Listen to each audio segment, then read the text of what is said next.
संध्या वंदन में तो अभी बहुत समय शेष है भ्राता। आप कहे तो मैं पाशुपतास्त्र की कथा भी सुना दूं? हाँ गणेश, सुनाओ। पाशुपतास्त्र महाभारत के लिए अत्यंत आवश्यक था। इसलिए महादेव के महाभक्त अर्जुन, जो महाधनुर्धारी थे, उन्होंने यहाँ अपनी तपस्या आरंभ की। किंतु बाद में उनकी तपस्या के कारण पिताश्री महादेव और उनके बीच युद्ध छिड़ गया।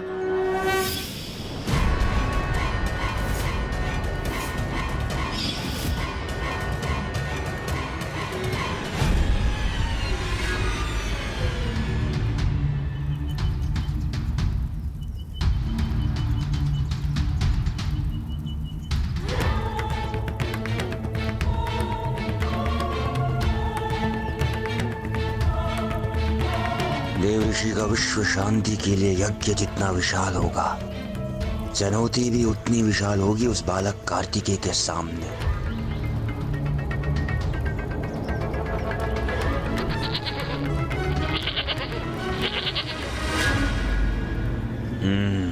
यह जब वो कार्य करेगा जो मेरा शक्तिशाली असुर शक्ति बाहु नहीं कर सका। नारायण अवतार श्री कृष्ण की प्रेरणा से पांडुपुत्र महारथी अर्जुन ने पाशुपतास्त्र प्राप्ति के लिए जगत पिता महादेव की तपस्या आरंभ की।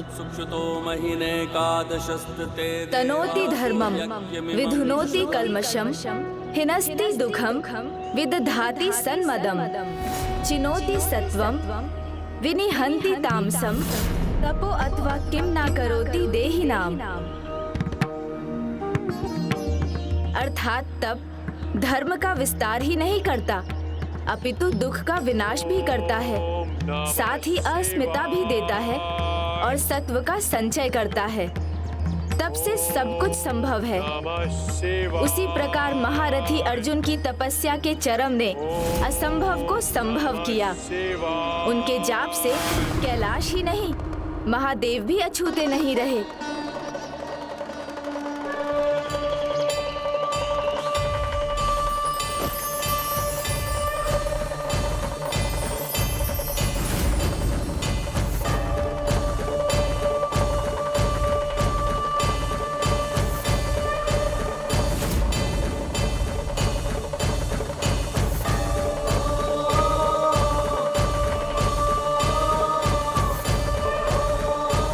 क्या हुआ प्रिय?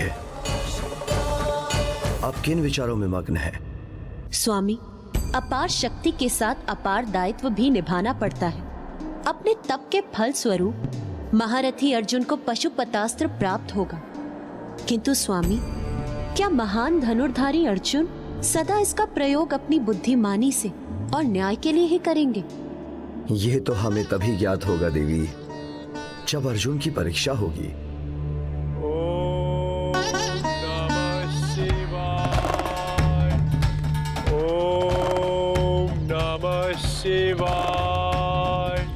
इसी मध्य दुष्ट दुर्योधन ने वाराह मुकासुर को अर्जुन के तप को भंग करने के लिए भेजा। ये कोई साधारण वारा तो नहीं है प्रभु।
रुको, वो मेरा खेत है, तुम उसका वध नहीं कर सकते।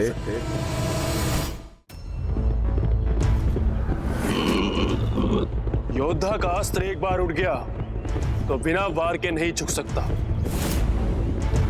और मैं अपना धनुष कदापि नहीं झुकाऊंगा। वास्तविक योद्धा और आखेटक बातों में अपना समय नष्ट नहीं करते। अपना लक्ष्य साधो और संभव है तो मुझसे पहले उसका वध करो।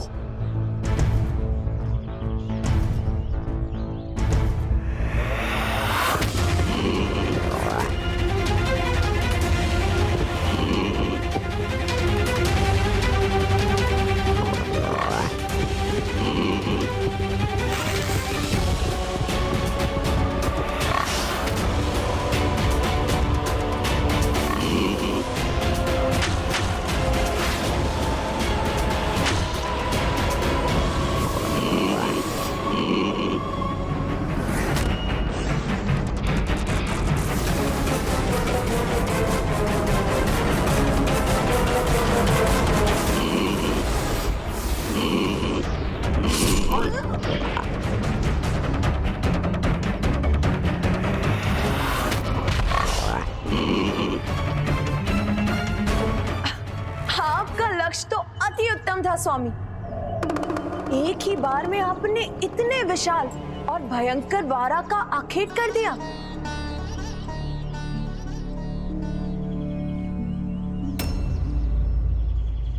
देवी, आपसे भूल हो रही है। मेरा बाण है इस वारा के अंत का कारण। आप एक कुशल योद्धा अवश्य है, किंतु प्रहार तो मेरे बाण ने भी किया है इस पर, इसलिए मुझे विश्वास है इसे आहत भी मैंने ही किया है। आपको विश्वास है और मैं अपने बाण के वार को लेकर पूर्ण रूप से आश्वस्त हूं।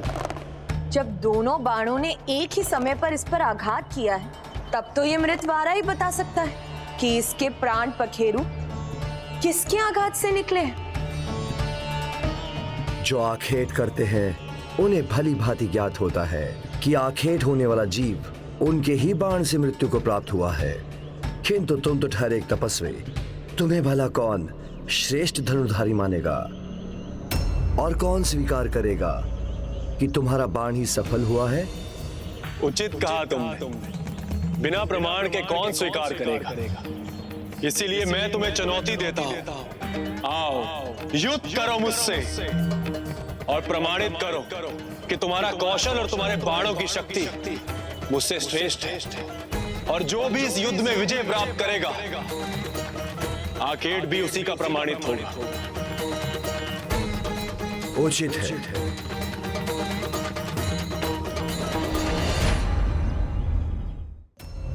महायोद्धा अर्जुन को ये ज्ञात ही नहीं था कि उन्होंने किराट अवतार में प्रभु को चुनौती देकर स्वयं अपनी परीक्षा स्वीकार की थी।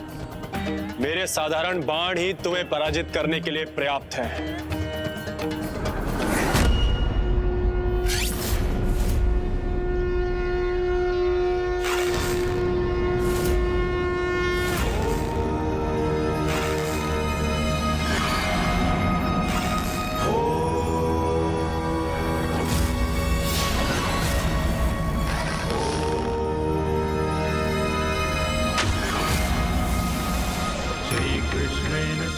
साधारण बाण का सामना मैं भी साधारण बाण से ही करूंगा।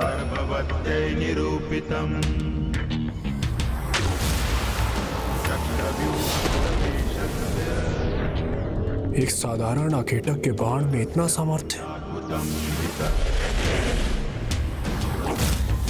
अभिमन्यु स्थितो गर्भे दिव्य ज्ञानयुतो शृणु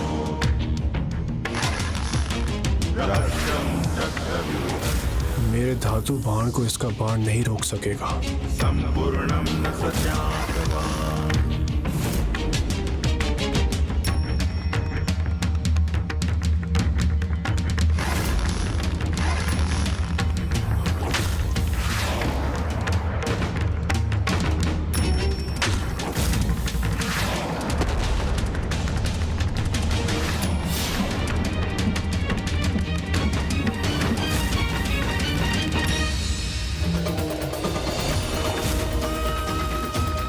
कदाचित तुम्हें लेकर मेरा अनुमान उचित नहीं था।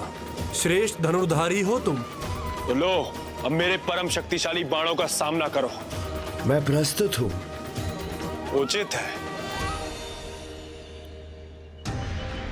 वायु अस्त्र।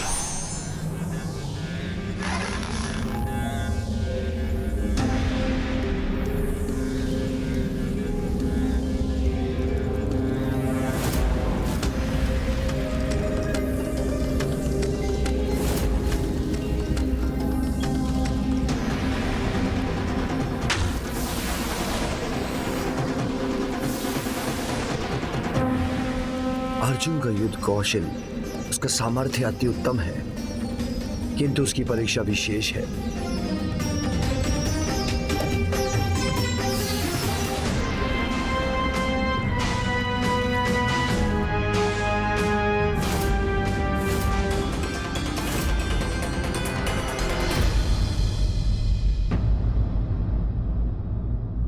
ईश्वर के लिए सभी भक्त समान रूप से प्रिय होते हैं, चाहे वो मनुष्य हो या जीव जंतु।